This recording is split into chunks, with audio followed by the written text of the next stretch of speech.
From the Library of Congress in Washington, D.C.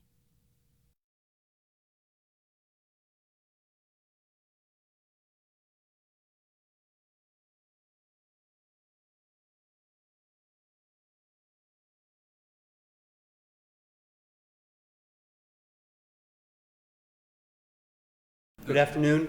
My name is Daniel DeSimone. I'm the curator of the Lessing J. Rosenwald collection at the Library of Congress, and I have the distinct privilege to introduce our speakers and members of our program. I'll wait a minute. There's chairs over here.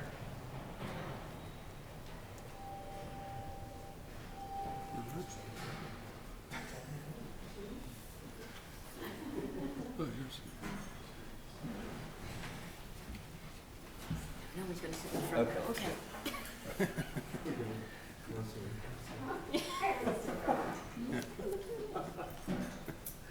And we'd like to thank you all for coming. On occasion, we try to put together some kind of program from the Rare Book and Special Collections Division, and today we're focusing on two printers.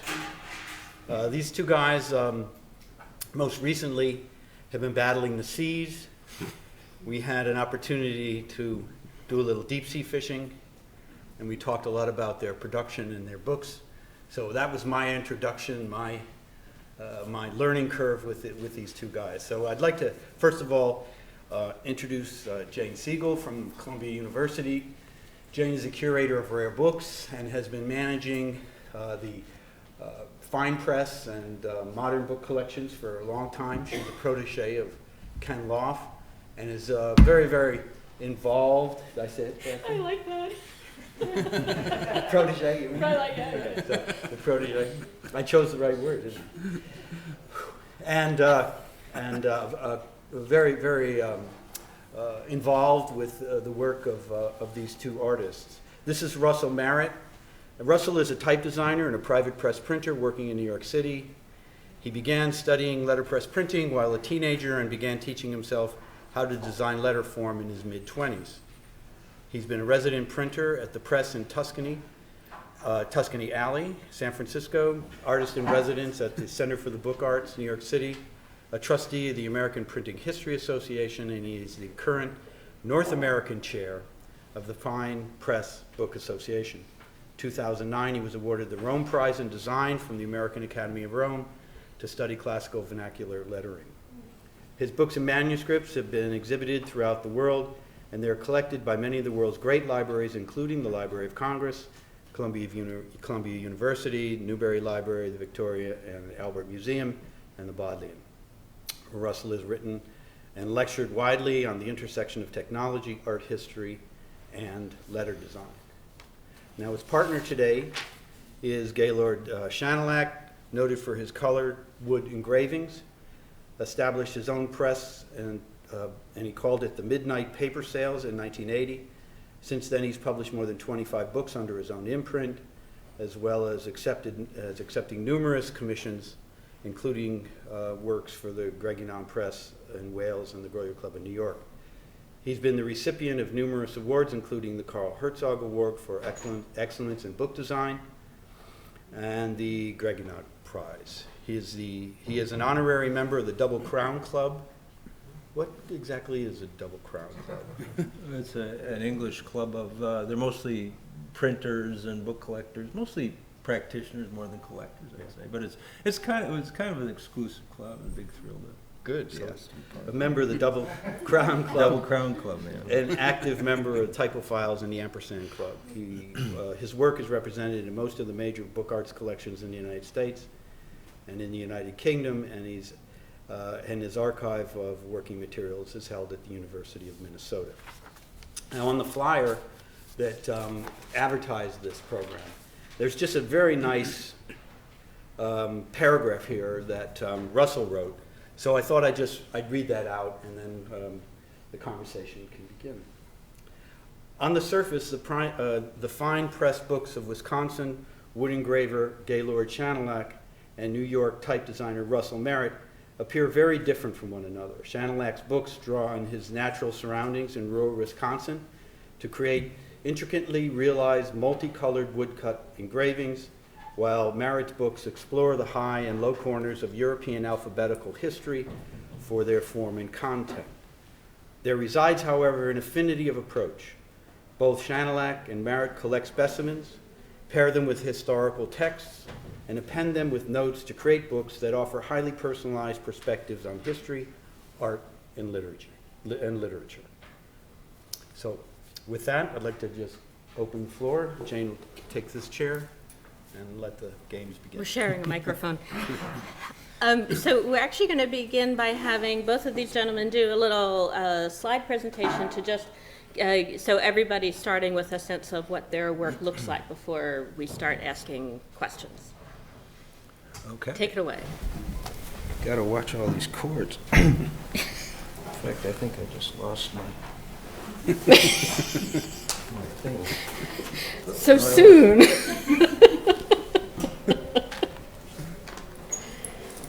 Well, thank you, Dan. It's great to be here. Thanks for having us, and thank you, Russell, for that wonderful paragraph. So I live about 70 miles south of the Twin Cities. And there, for a stretch of about 25 miles, the Mississippi River broadens into a natural lake. And this lake is the territory of my current bookish adventure. And I started out with a real clean slate, really. I'd never been out on the river, and I didn't really know all that much about it. Wait. Now try. So the Mississippi River was the artery into the heart of the continent when the Europeans first started coming over, and the first European to get that far up was Louis Hennepin in 1680. And when Hennepin and his two French companions entered the lake, they were captured by the indigenous people, and as Hennepin put it, the Indian men cried and wailed all night long because they so wanted to kill those Frenchmen, but were prevented from doing so. And so he named the lake Loch de Pleurs, Lake of Tears. This is Robert Gibbings in his Willow, and he was sort of the inspiration at the beginning of this project. My idea was just to get a boat and outfit it as a floating studio of sorts and set out on the lake and just see where it might take me. So I got myself an older aluminum-hulled Lund fishing boat, and I got a brand new motor and gutted it right down to the aluminum hull and rebuilt it as a floating studio. I got a brand new motor. I grew up in North Dakota, and I had never seen anything like the Mississippi River. So I mean, it was I was a bit intimidating, I have to say. And I had canvas enclosures made. I've got like windows and screens that attach to it, so I can pretty much get out of the elements if I need to. I installed a live well with an aeration system so that I could collect specimens and keep them alive. And the first rule of the game was, for a species of fish to get into the book, I had to catch one. And this was the first fish that I caught. It's a short-head red horse, Moxostoma macularopedotum. I've been looking at a lot of 18th and 19th century specimen prints, and I notice oftentimes the fish specimens are placed in the landscape from which they came.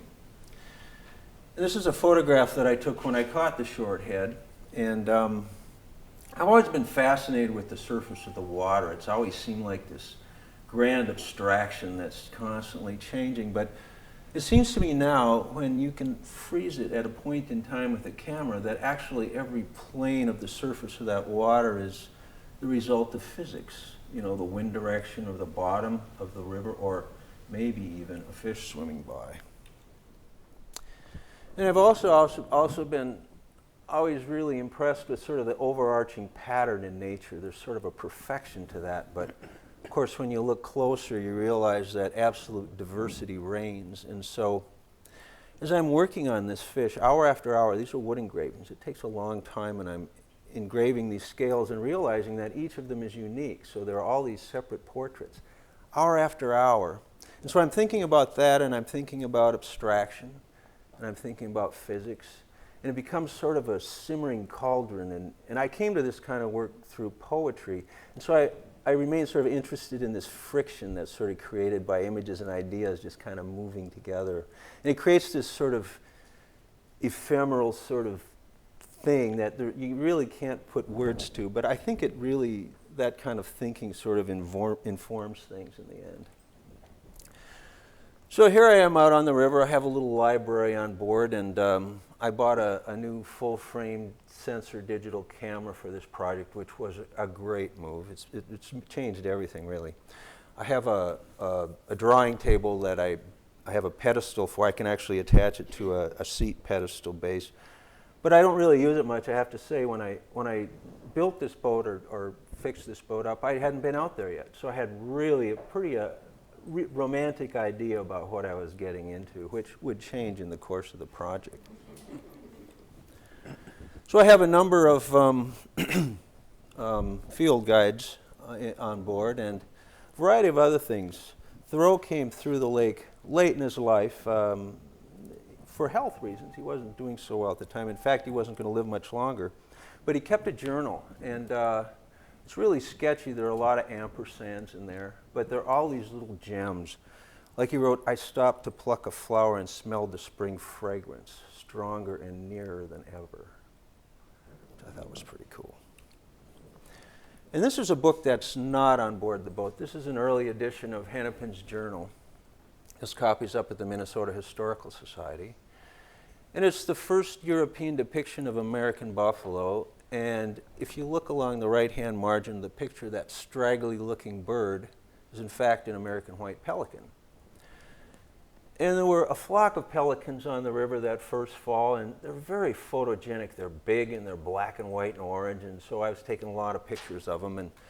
And I got particularly interested in this initial thrust to get that bird moving forward to start flying. And so one of the specimen prints in the book is just sort of an illustration of that initial kick to get things moving.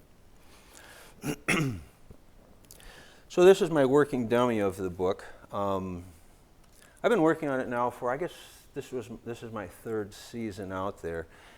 And I have this sort of central dummy that I update as I go along, and it sort of becomes sort of a working laboratory, and the book becomes sort of this organic thing as things change. I try and stay as flexible as long as I possibly can in my thinking about things. So I began collecting all these excerpts from the early explorers' journals, and I spent a winter with Google Books, which was really interesting. Google Books, all these journals are digitized, and you can search by word. And so all I had to do was type in the word Pepin, and it would bring me to every reference that everybody had as they went through the lake.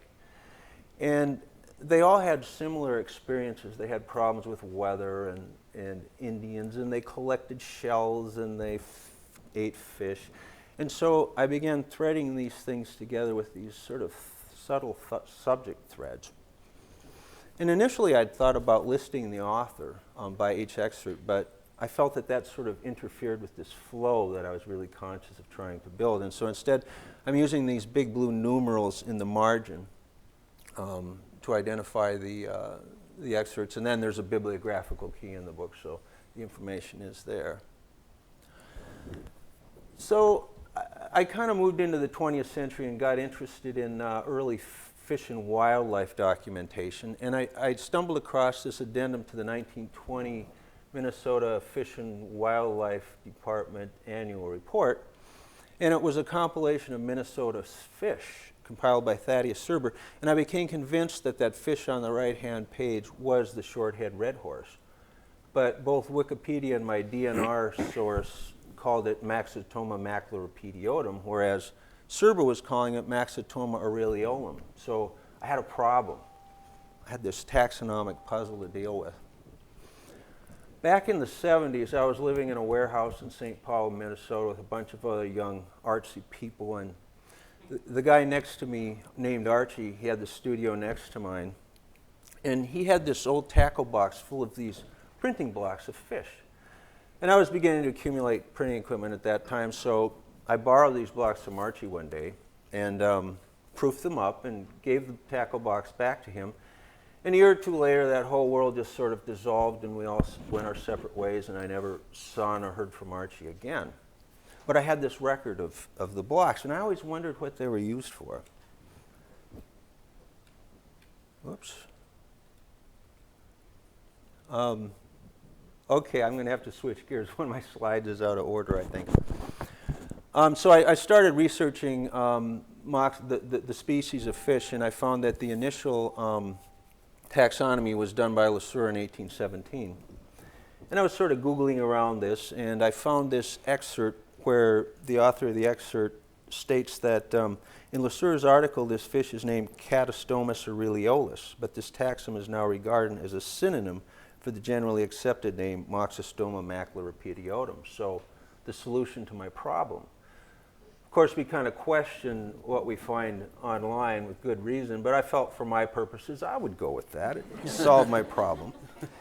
But then in the bibliographical key, if you look for the bibliographical information on that excerpt, you find http://faculty.evansville.edu/CK6/BSTUD/lesueurfish.html.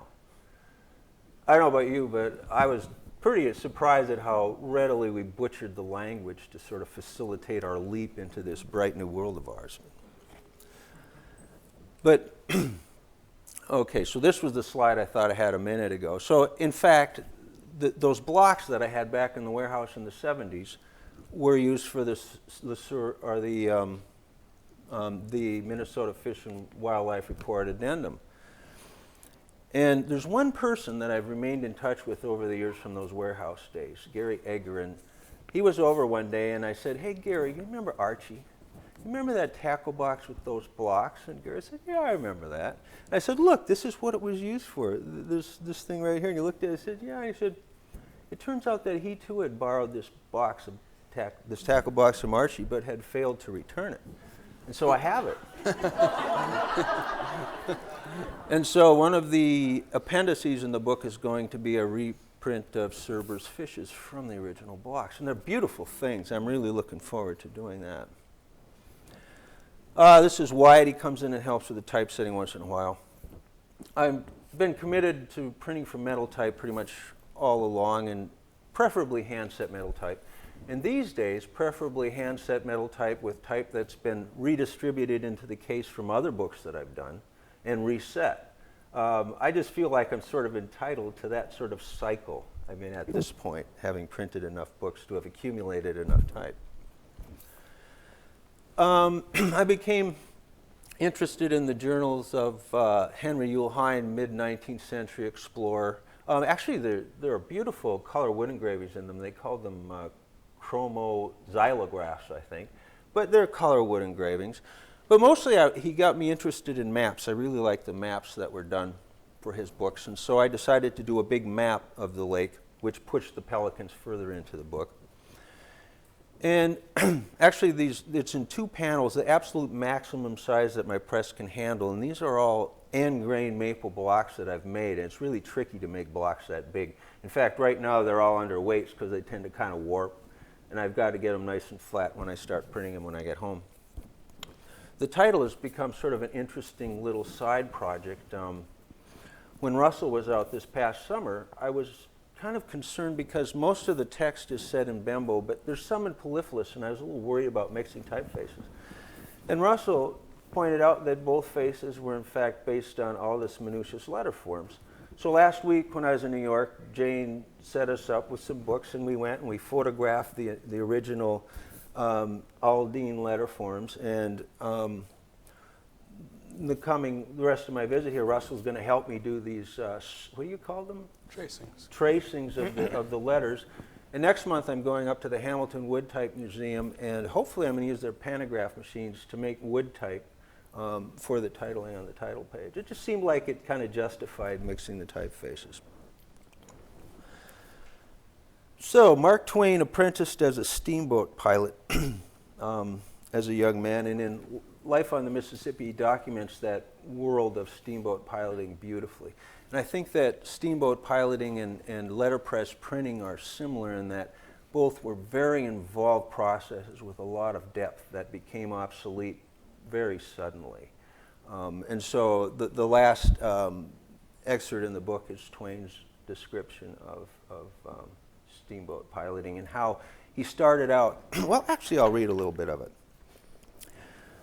No, the romance and the beauty were all gone from the river. All the value any feature of it had for me now was the amount of usefulness it could furnish toward compassing the safe piloting of a steamboat. Since those days, I have pitied doctors from my heart. What does the lovely flush in a beauty's cheek mean to a doctor but a break that ripples above some deadly disease? And for me, this whole project, starting out knowing nothing about it, totally romantic viewpoint of things. Now I've been out there for a few years, and that's kind of gone. But I've learned a lot about it, and I'm kind of familiar with it now, and I've kind of learned to love it in a way. And so that's what I'm working on.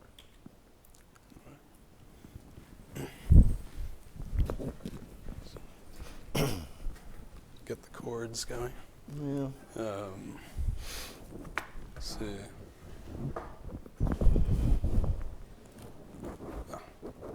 All right. Well, unlike Gaylord, I'm not going to talk about the book I'm currently working on because I've just started working on my next big project, and I don't speak about it with people until I'm fairly well into it. But instead, I'm going to talk about what I've done up to this point. And the screen is actually stretching a little from the original, and for letter forms, that's a big deal. But so back then I was narrower than that, and so was Peter Koch. And so when I was 18 years old, I somehow convinced my parents to pay for me to move to San Francisco on the pretense of studying poetry at this little college, New College of California, which is no longer around for pretty good reasons. But it happened to be the one year that Peter Koch was teaching a letterpress printing class there. And I signed up for printing. It was offered as a sort of way for poets to take control of the means of production, print their own poetry. And like most of my classes, I never showed up. And toward the end of the semester, the teacher I studied with before Peter ran into me in the halls. And it was one of those schools where teachers evaluated students and students evaluated teachers. And he knew who I was. There were so few people there. And he said, "Look, Russell, I need this job. Just come down, do something, and give me a good evaluation, and I'll give you one." And so that got me down there, and I never left. They had to kick me out at Christmas break. And the next semester, I met Peter Koch and dropped out and apprenticed with him. But it's interesting. So I studied with Peter, and then he got me involved with the press in Tuscany Alley, which Adrian Wilson, whose press that was, had died. But I lived with his widow and had complete access to his type collection and his library. And so I just started in the upper left and read until the lower right. And then I went on to work with John Christensen at Firefly Press in Boston. And what unified all of these very different people was their great love of letter forms. None of them designed type, although Adrian did some work in that. But they instilled in me this idea that the type form that you choose is dependent on the content you're printing. And I got some good exposure. This is one little, when I was 19, Joyce Wilson took me to Europe to meet a bunch of printers and people, and that's David Kindersley there, who was one of Eric Gill's apprentices, and we spent the day talking about letters and looking at this wonderfully iconoclastic gravestone that he did. But anyway, once I started printing on my own, even though I was sort of brought into books with a love of poetry and had all these ideas about letter forms, even though I didn't draw or design any, I immediately started making books that were highly dependent on process and material, which were fun. This was a page from my book Elements from 1995, where a Norwegian artist I was working with basically did a pen and ink drawing, and then I made the paper with Dieudonné paper mill, and then developed this way of using an oxyacetylene torch and a magnesium plate to burn the images into the paper, and it was really fun and interesting. But then I also got Robert Bringhurst to write me a really wonderful long poem, and for all the interest of material and process, the typography is really pretty boring, and this it was something that it took me a long time to figure out. I couldn't understand why words meant so much to me, but in my work I was sort of not paying attention to them. And in 95 and 96, I did a series of books that all had this similar quality. This is the Players and Paradigms of the Commedia dell'arte. I used these appropriated engravings and inked them with watercolor paint, and then printed them on paper that had standing water on it. So after each print, I would move the paper around and it would bleed in different ways. And then put very minimal bits of text around in almost glaze-like colors that are hard to see. This is another one.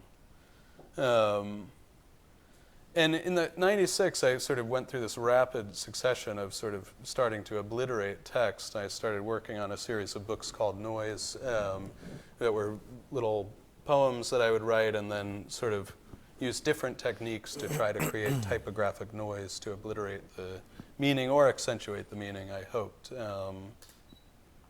This is Noise 3.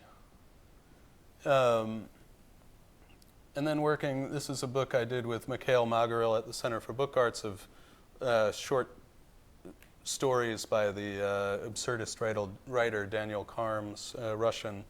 And we had monoprinting, collage, stenciling, Xeroxing, and everything. And then for the text, I just sat down at the Center for Book Arts IBM Selectrix typewriter and typed out the text and stuck it on. And which is fun conceptually, but it wasn't really leading me forward typographically.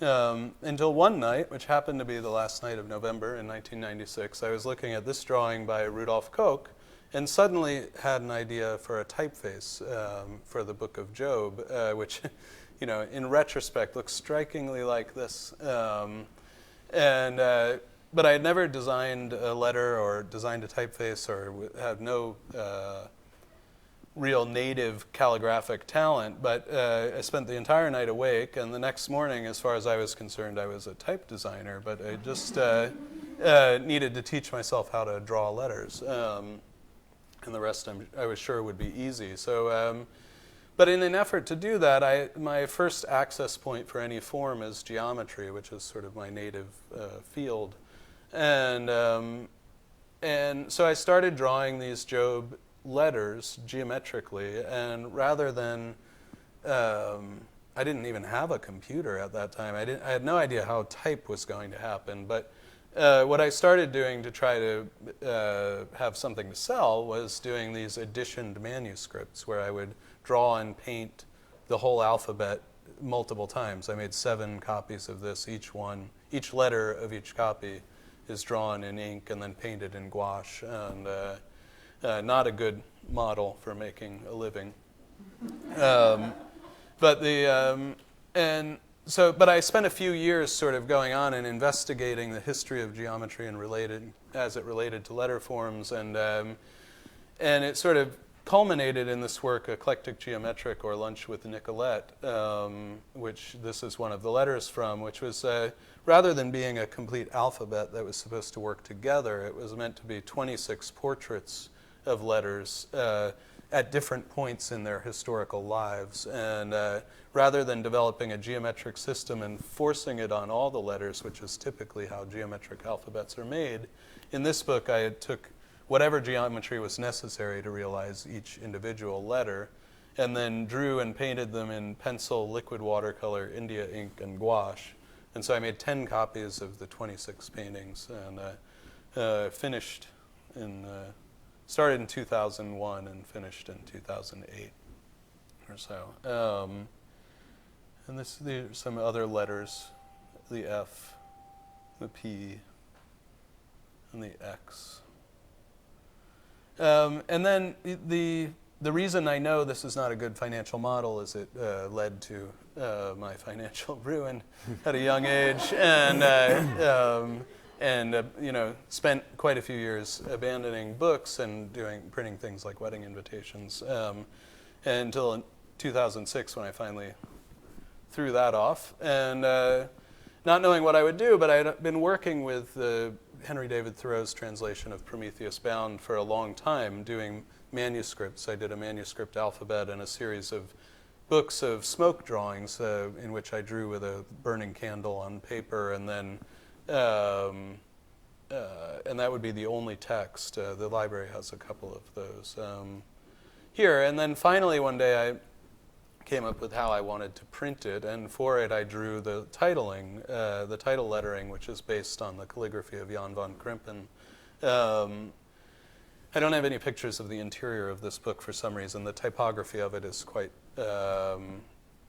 different, and actually, to me, the most enduring part of the work. But I just talking about the letters. This was the first sort of complete alphabet that I drew digitally that I could print from. It wasn't yet a typeface. I had to move individual drawings and make words, but it was a start toward moving away from individual letters into complete alphabets. And the following year, I finally completed my first typeface, meaning I could type continuous text in it. It's the one on the left, based on Baskerville's great primer Roman.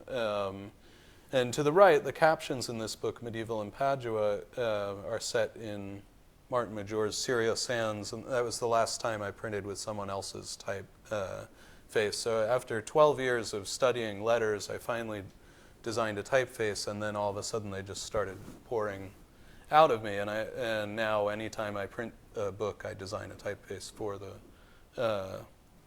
the book or a book.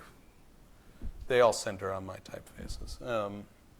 So after that, with this big sort of opening of the floodgates, I decided that I would do another alphabet book, but rather than being a painted alphabet, it would be an alphabet that was purposefully printed, meaning that I couldn't actually paint. It had to be printed, and used techniques that I could only do with my printing press.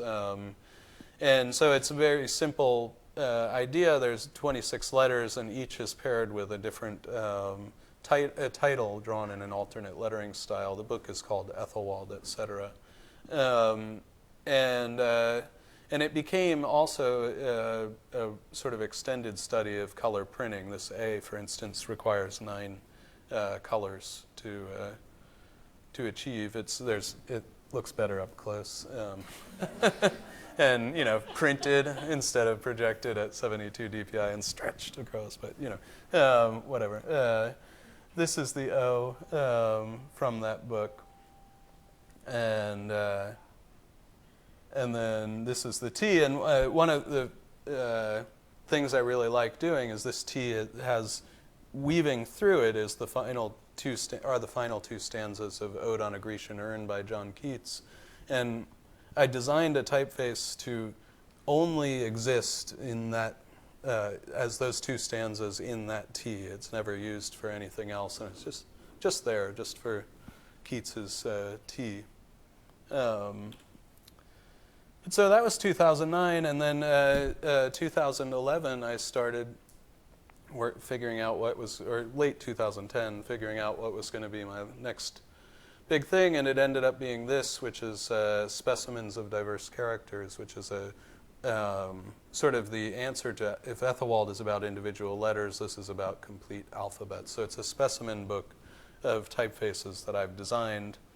It's composed of 3 sections, the display settings, which are all of the pages I have to show are from that section, which are short text printed in sort of illustrative environments on a single page. Then it's followed with longer text settings, and then there's a back section of notes with an essay on each alphabet. This is all color letterpress printing from photopolymer plates, so this is 7 layers of overprinting, and just some of the pages. But while this is the one color page, but it was a really difficult color to print.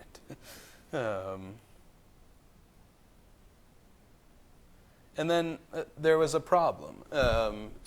for the book, I wanted to print this Harry Carter. The texts in the book are chosen as a sort of narrative arc that reflects my relationship with printing throughout my life. And so for the page of Harry Carter that says type is something that you can pick up and hold in your hand, there's a real conceptual issue because I make typefaces on the computer and then run a piece of film and make a printing plate that's a solid image. And what Carter was talking about when he said this was that he was contrasting between calligraphic and typographic letter forms. Typographic letter forms might look, the printed image of them might look like calligraphic letter forms, but what distinguishes type is that the way the letters work together and among each other is defined by the physical mass of the body of type, that piece of metal that you put and a piece of metal that you put, and there are certain rules to that universe that don't apply in calligraphy and don't apply in digital type design either. And so by Carter's definition, the type that I say I design isn't even type.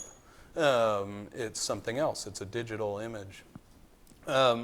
So the solution was to make a new metal type. And it just so happened that Micah Currier and Dan Morris, two young men, had just bought the Dale Guild Type Foundry. And in January of 2011, I called them and said, how about we do this? And they had never made a type with their engraving equipment before. And by mid-March, I was proofing the first casting of this type. And it ended up being a fairly distinguishing characteristic of the book. There's Micah tracing a pattern for a different alphabet of mine on his Benton engraver, which then engraves matrices from which he can cast new metal type.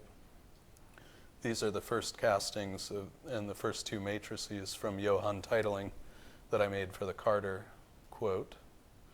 And the deluxe copy of the book comes with the form of actual metal type set that says type is something that you can pick up and hold in your hand, sort of shoved in the box behind this window. And if you own it, you could, in theory, pick it up and hold it in your hand. But if you buy it, there's no money guarantees on that. But anyway, we had so much fun making that, we decided to make another typeface for the book. And so the best person to do it for would be William Morris. And so this is my Nicholas typeface that we produced for the book and decided to actually offer for sale as a new metal type from the Dale Guild. And then, that was so much fun that we decided to make some combination ornaments as well. And these Lisbon ornaments this is one set of them. And this is the other, which is the cover paper for the standard edition. And so needless to say, this has now become my overriding obsession. And earlier, I forget what year, earlier this year, Micah and I launched a campaign on Kickstarter to raise money to engrave and cast 500 pounds of a 186-character font for my personal use. And it was successful, and he's about halfway through the engraving, so by the end of the year I'll have finished type for my next big project. And that's it. Yippee! Yippee! Exactly.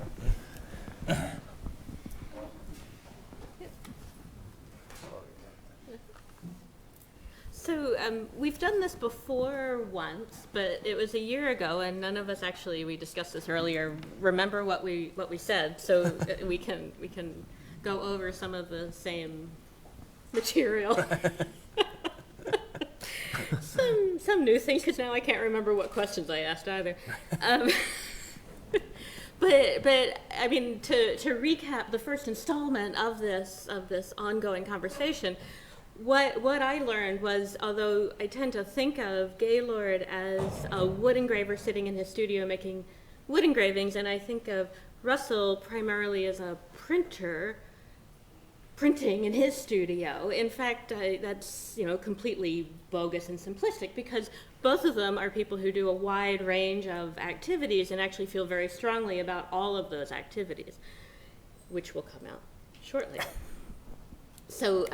We're going to start with simple and concrete questions and work up to sort of larger and more abstract questions, because that's easier for me. We'll all warm up this way.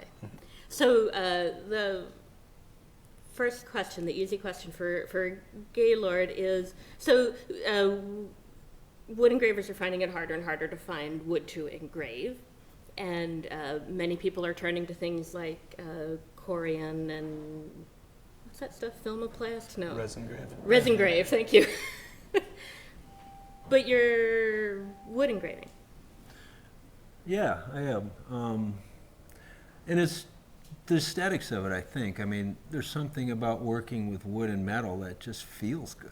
And I mean, I've tried both corian, I've tried resin grave a couple of times, I've tried polymer plates a little bit, but like when you're cutting plastic and it kind of sticks onto your clothes, you know, how that electricity, that kind of, I mean, it just never really appealed to me very much.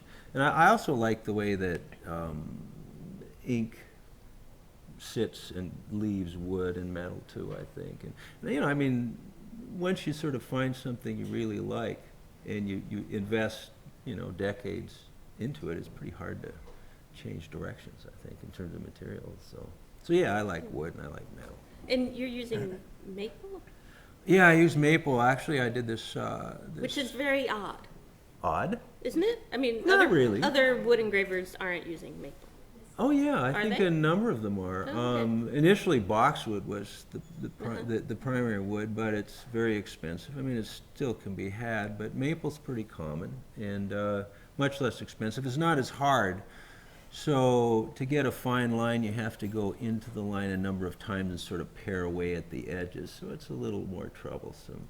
But I cut down a maple tree. I worked on a Silva 4 years ago now maybe, and I cut down a maple tree. And my neighbor has a sawmill, and we sliced it this way. So I had all these rounds, and I dried those. And so now, like with these big things I'm working on now, I just join all these things up, and I've got machines that I can make decent blocks, I guess. So good enough anyway. The results are looking pretty good. I hope so. And so another basic question for Russell is this polymer versus metal thing. So you were very heavily invested in polymer and doing that, and you're sort of turning into a metal fanatic. So what's the difference and how do they work for you? You know, I was born a metal fanatic and then grew up to be a polymer user because it's like that Annie Hall, you know, I used to be a metal addict, now I'm a polymer addict.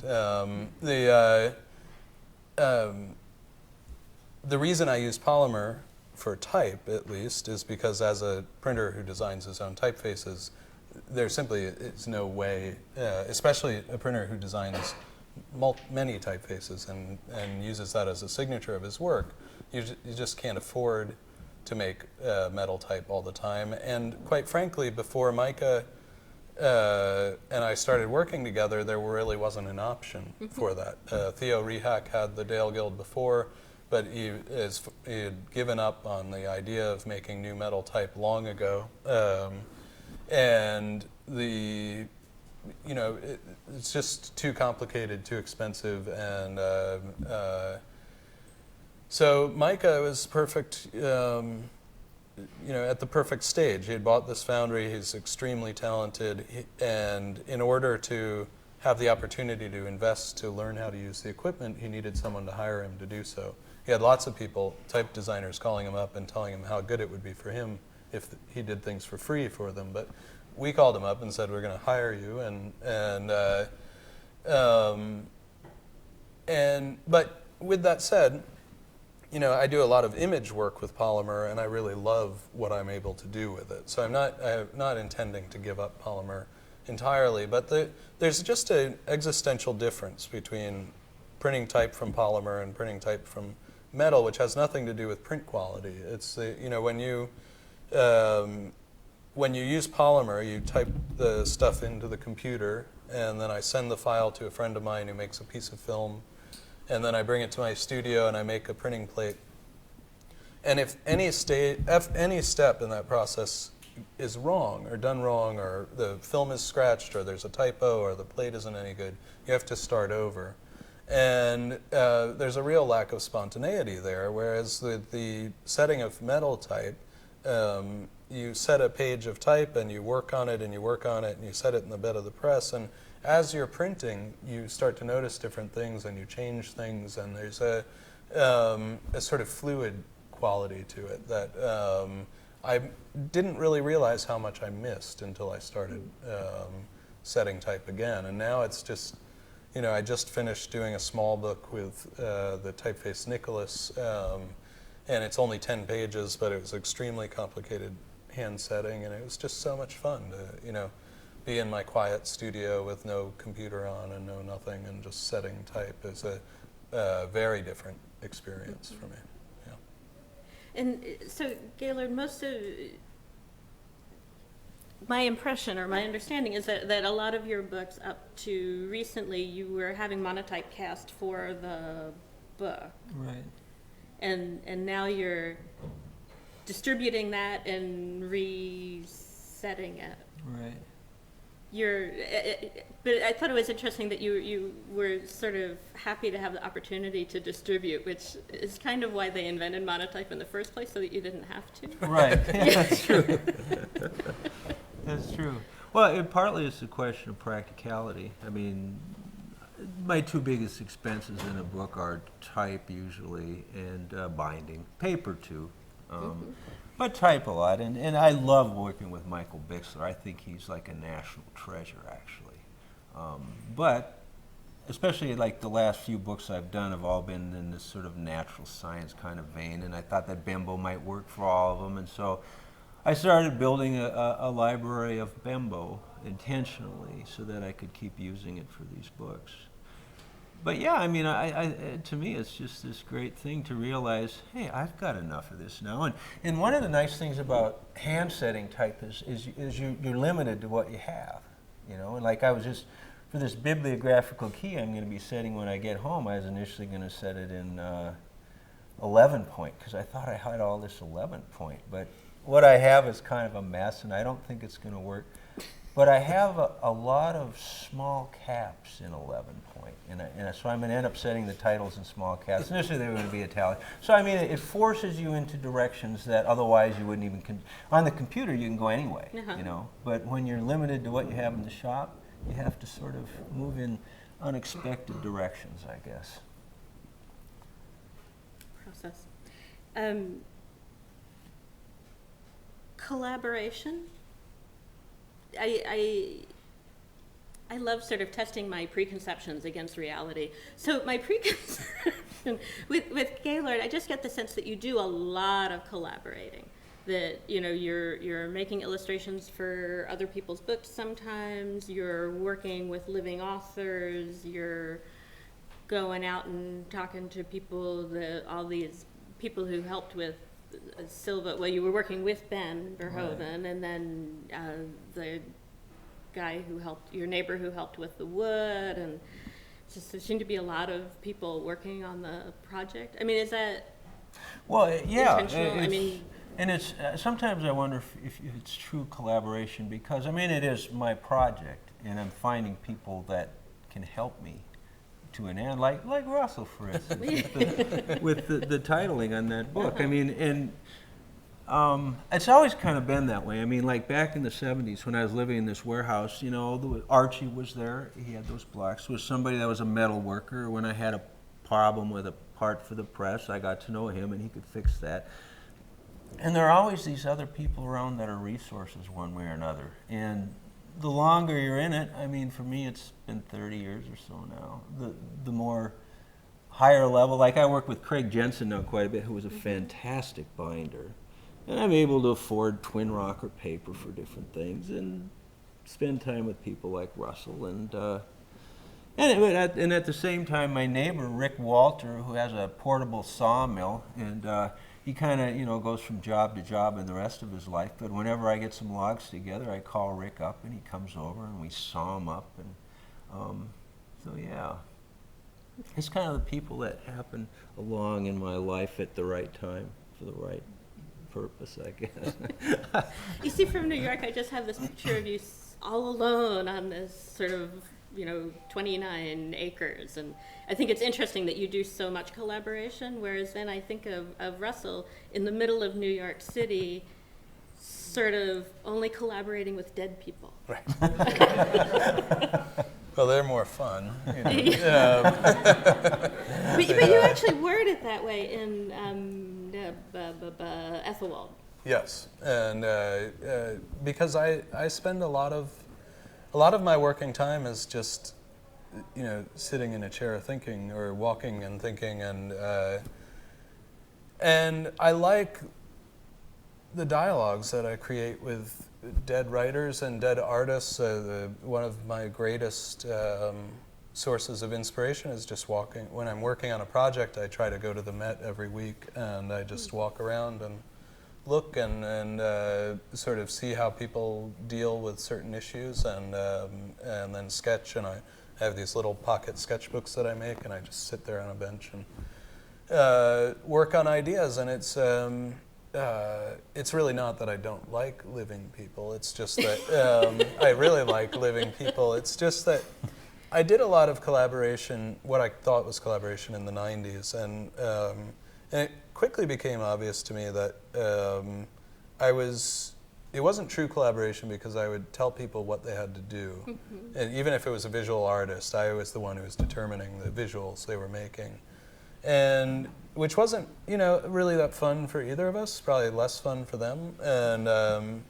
And then I also realized that part of the reason I was doing that, I was compensating for perceived lack of talent on my own, and that I kept having these, imagining these images, but instead of trying to make them myself, getting other people to make them. And I just love going to my studio alone and being alone all day. And then, but there are some important collaborators that I do have. My wife, Annie, I don't do anything without running it by her, and it often changes through discussion with her.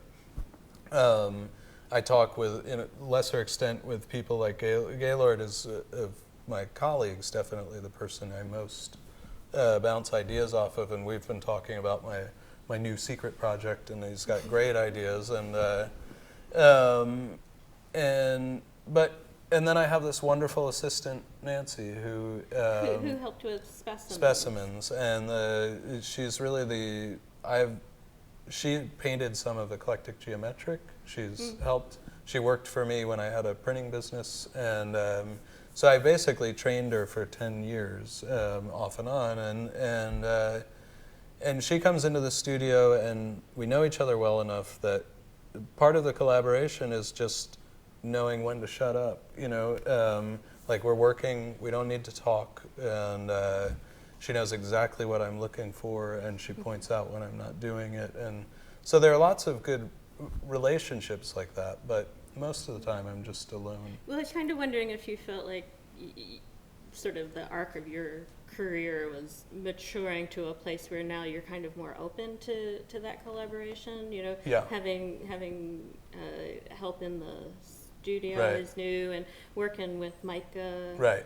You know, I just feel like there's actually more out branching going on now than there was. Well, a lot just of, a few you know, years ago. self-taught people usually have a long learning curve, and I certainly have. Mm-hmm. And so you have to know what you want before you can, or be confident in your abilities before you can be open to say, okay, well, you can do something that I can't, and I need your help. And so that has seemed like my work is getting more collaborative, but it sort of in the similar way of Gaylord's, where it's craftspeople who can help me realize something more than working on like a book where the content is derived from two people. Yeah. So when you're writing your own text, you know, because hand printing a book is a pretty big thing. So who do you run the text by? I mean, who edits you? And this is a question for both of you, because you both write your own things. Well, I have a very easy answer, so I'll just say it. Annie's mother is an English professor, and she's my editor for every book I do. So. There's a woman named Tracy Smith who was a secretary, or she worked for Rob Rulon Miller, a book dealer, for many years. And I usually have Tracy go over everything. She's really good at the nuts and bolts, you know, of things. So she goes over everything. Well, all the stuff that I print in books anyway. Lately, there haven't been many people around me when I'm writing, so like little things, I'm just doing it myself, and it makes me kind of nervous because you never know when you're gonna write something incorrectly. But yeah, I mean, an editor's essential, I think.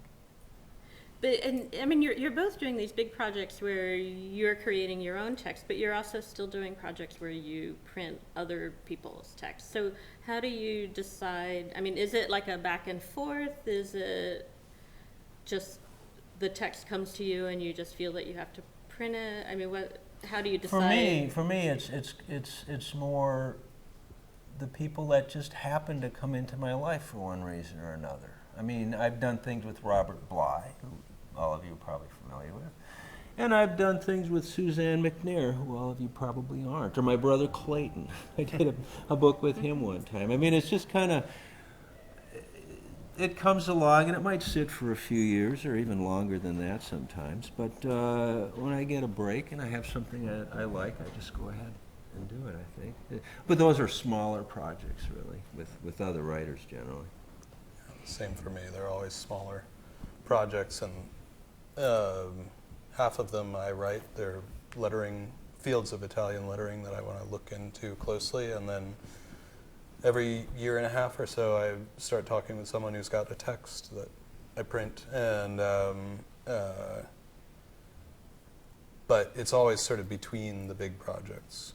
You know. In the big projects, I think for both of us, I mean, then the world is sort of where we get right. whatever texts we find that, like for me, it's been old newspaper articles or recorded conversations with farmers. One time I did interviews with old printers for a while. Text is everywhere. Mm-hmm. A lot of times I'll have this idea for a book and I'll have these images in mind, and people will say, "Oh, what are you going to do for a text?" Like, you know, it's a problem. And to me, it never is, because something always comes along. I mean, text is everywhere. And it's largely a question of context. When you put it in a book that you put so much effort into, it becomes something else, really. Yeah, well, it's interesting that Gaylord and I, in our larger projects, both take excerpts from a lot of historical texts and then pair them with our own texts. And but with, yeah, it's usually dead people. But specimens, it's all dead people, me. But then there are 5 first printings of 5 Mark Strand prose pieces. So it was, and we just happened to become friendly and start working. I designed a typeface for him, and it was, and so that really was, well, I can't leave it out just because he's alive, you know? And,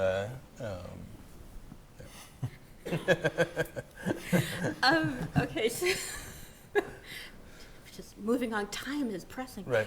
So Gaylord's illustrations, your illustrations are very, very concrete. I mean, you did a woodblock of that fish, and it was a particular fish, and every scale was the scale from the fish. And on the other hand, Russell, I feel like I mean, you don't do a lot of illustration, but I mean, it's never concrete. It's Right. smoke. Rarely. It's rarely concrete. Yes. Well, I like. I don't know. I'm sorry. I'm starting. Oh, you go ahead. I like sort of very carefully contained chaos. So I like the smoke because I make very rigid edges, and then I just let this thing happen within it. But I have to say I'm moving further away from that. I mean, the specimens, the Horace page, the crown of ivy, is the most illustrative thing by far I've ever done. It actually is meant to look like a crown of ivy, and I think that I'm probably moving. I'm more open to that kind of work. Well, I actually was kind of wondering too because you spent so long drawing letters, and you draw them and create the type from them. Right. I mean, is there a blur for you between the type and the illustration? I mean, Well, because you're drawing the Right. type. Right. I mean, the point of the alphabet books is to get people to be viewing letters as part of art history, not these little servants that people often treat letters to be, but actual active members of the art historical community. And so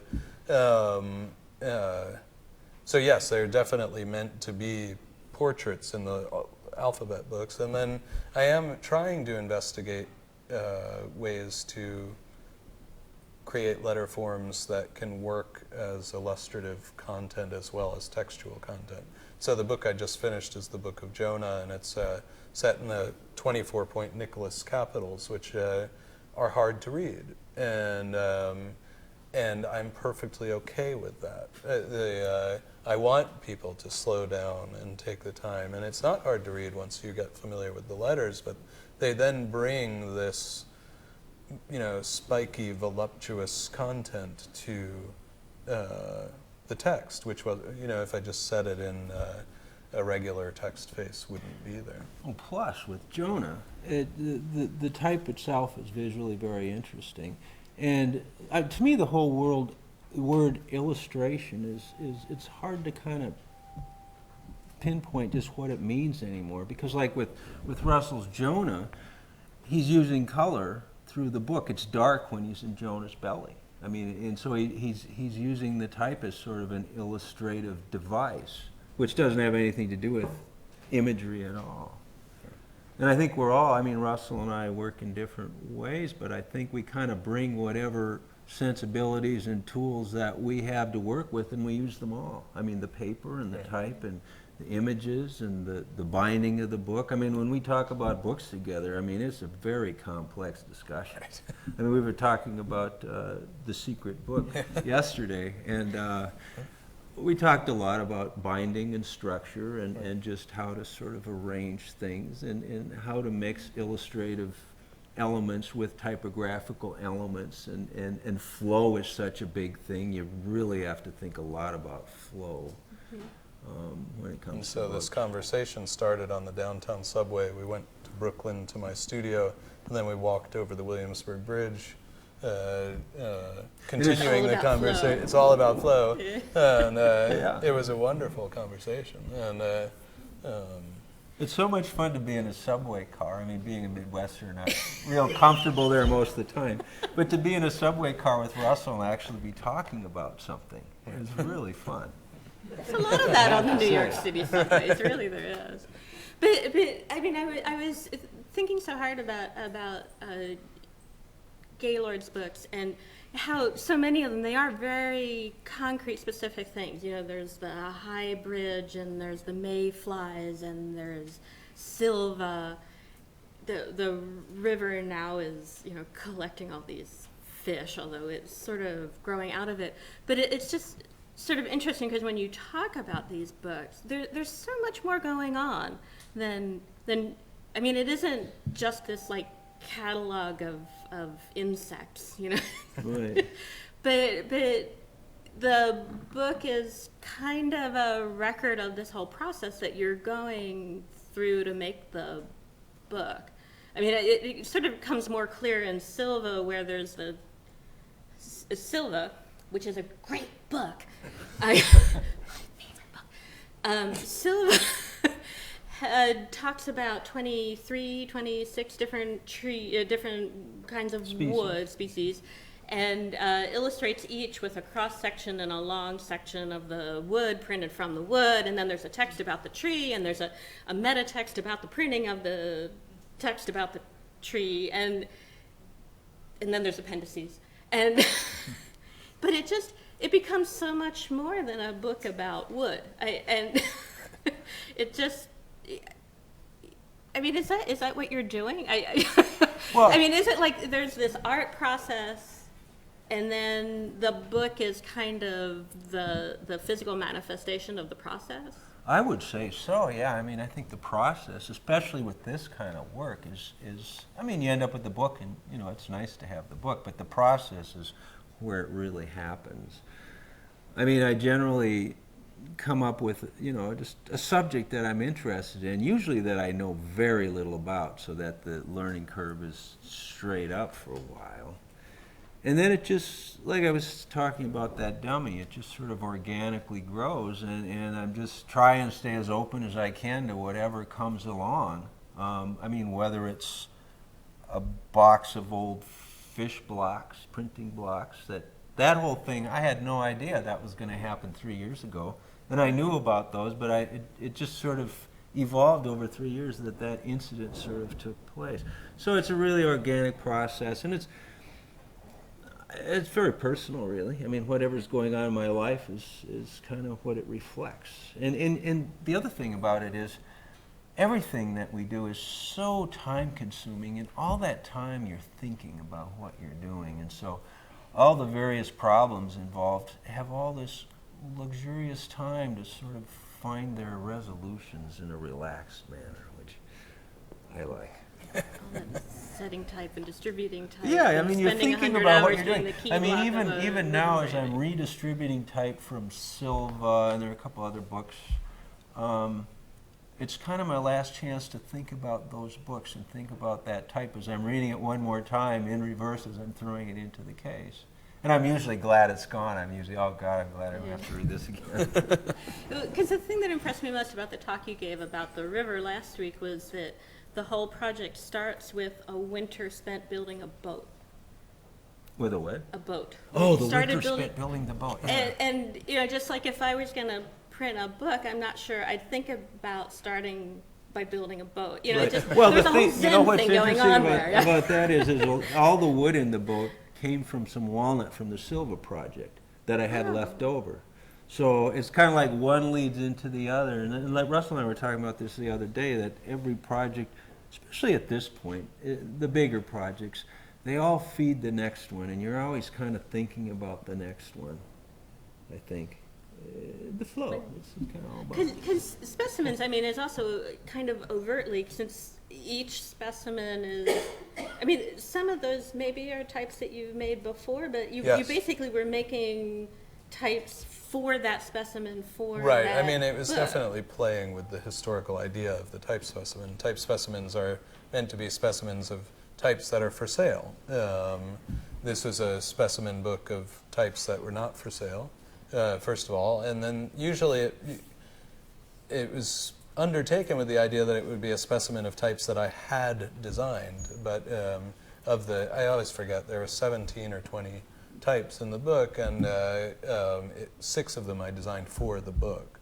So they only exist because I was making a specimen, and none of those types work for this text, so I better make a new one.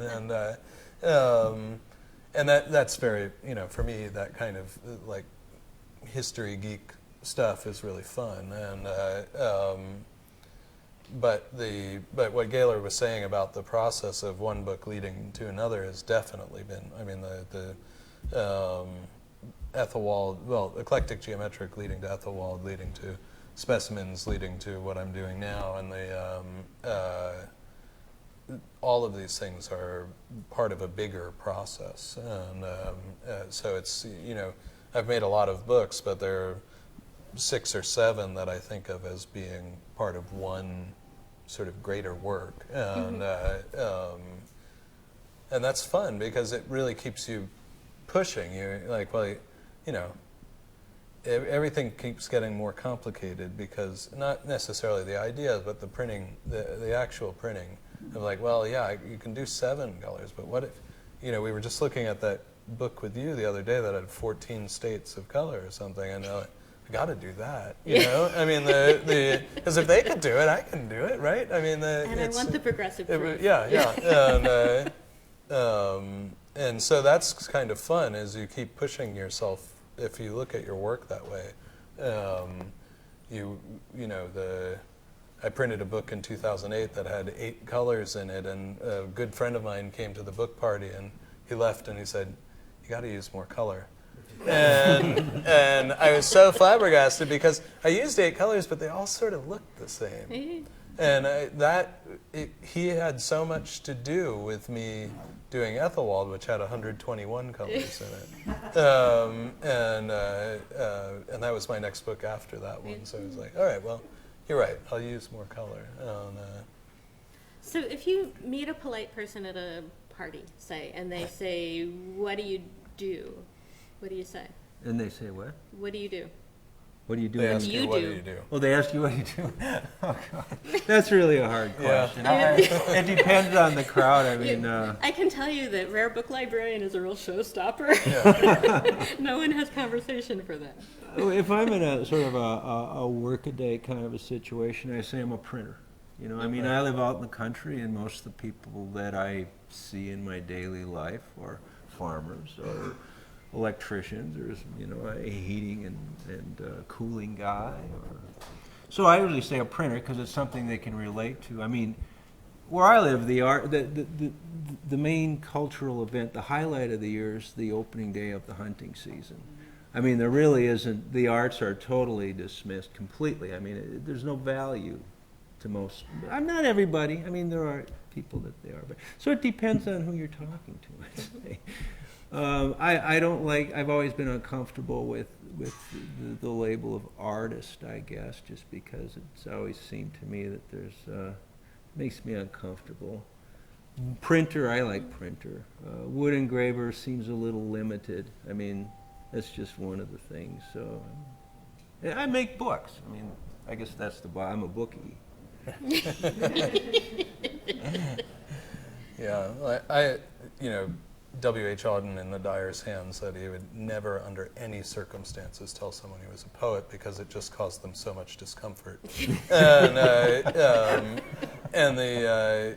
that I try to live by that. I spent so many years saying I make books when people would ask me what I did, and that would end up in a 20-minute description of what I do, and they still wouldn't understand, and I would feel like I let them down or whatever. And so when I won the Rome Prize, I knew I needed a business card, which I never had, and I just printed these business cards that say Russell Maret, alphabetical fetishist on them, and that made people just as uncomfortable, but it stopped the conversation, so we didn't have to have the 20-minute conversation.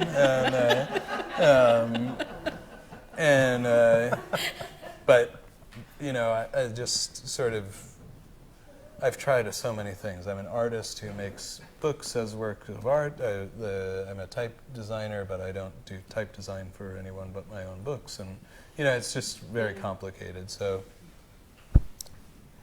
That's it. Yeah.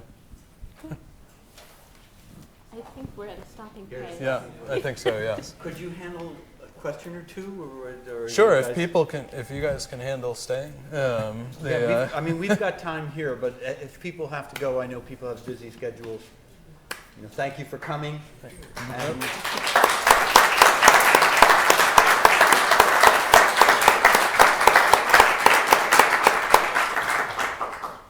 And if anybody has a question or a comment, yes. I'm thinking people are going to enjoy your works no matter what.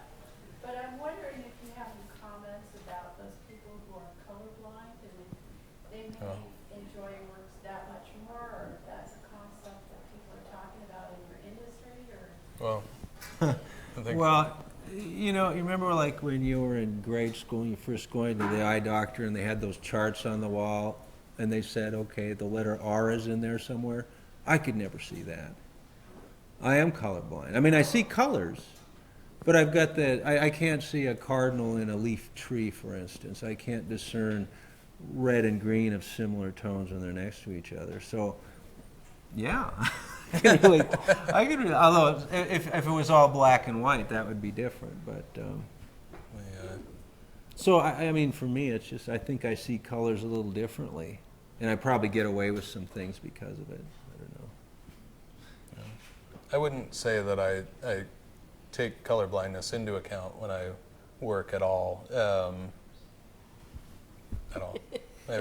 I mean, I would hope that colorblind people could appreciate my work. Yeah, Gaylord likes my work, and he's colorblind. So, but yeah, I'm sorry, I've never even thought of it. Right, the next market. Any other questions or comments? Uh-huh. I'm curious if you guys think about making broad guides as a means of sort of funding a bigger project, or primarily as a way to sort of make your work more accessible to someone who might not be able to afford sort of a book. Right. Well, I think we both are very conscious of that. I mean, the big projects, the money involved is just gotten to be so much that we both try and do smaller things. Like I suppose it's been maybe a dozen years ago I started trying to do a book every year or so that was under $100, for instance, with different authors. And so that's one way of doing it. I've done a lot And of you sell broadside prints. ideas. And I sell prints, right? Yeah. Yeah, I mean, you have to figure out a way to survive financially regardless, and so you kind of have to have a variety of different opportunities to make a little money. Yeah, I mean, I've tried. I have a lot of what I call inexpensive books compared to my bigger books, and they just don't sell. No one wants them. They come to my table, and I have this big book that's really expensive, and then I'll have all these little books. And they, even if they complain about how expensive the big one is, they're like, no, I don't want that. I want the big book. And so what I do, what I've done in the past, is when I announce that I'm working on a book, a big book, I offer it for a price that usually ends up being less than 50% of the publication price.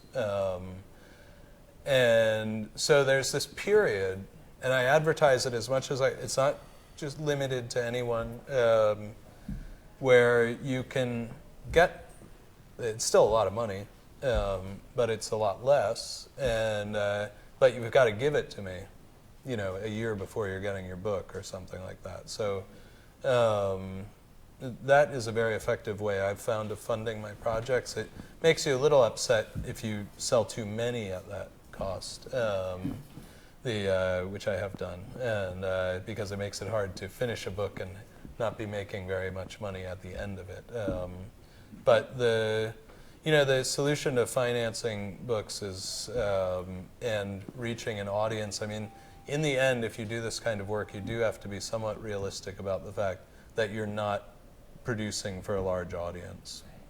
So the hope is that your books end up. For me, the hope is my books end up in places like Columbia and the Library of Congress, where they actually show them to people and they're used. Although I have nothing against private collectors buying the books and keeping them in their closet. It's fine, whatever someone wants to do. But Do you base your edition size off the pre-sales, or do you know edition size? for me, it's usually how much paper I have, how much paper I can afford, and how much I always say I'm going to do 100 standards, and I've gotten up to like 50, and then 15 deluxe or whatever. And so I keep thinking the next book I'm going to do 100, but I don't want to end up with 40 bindings that I have to pay for and I can't sell. I can't afford to do that. So yeah, it's a hard thing that really just you sort of learn a little bit with each project and try to apply it, and it's always somewhat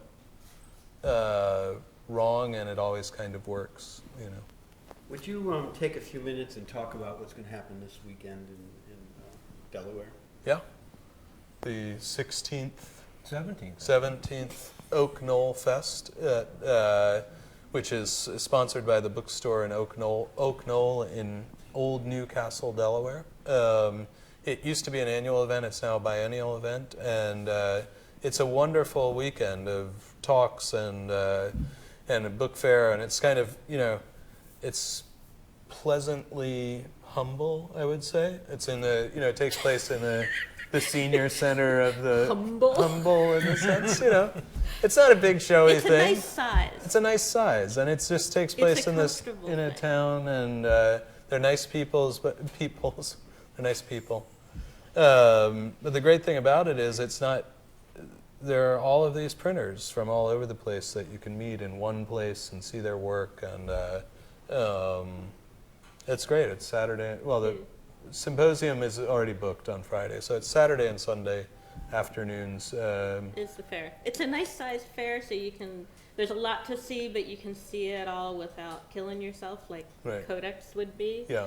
And You can take the people train to are really Wilmington nice. and And just if you get a stay cab. overnight, you get to drink with printers, which Right. is really a lot of Yes. I'd like to just say thank you to Jane and to Russell and to Gaylord. I just want to say one last thing. Please. And that is, being here in the Library of Congress with Jane, for both Russell and I, we draw a lot of our inspiration from books, Right. old books. And it's just great to have you guys to go see and look at things Yeah. with. And thank you for doing that. Well, thank you. They take us there.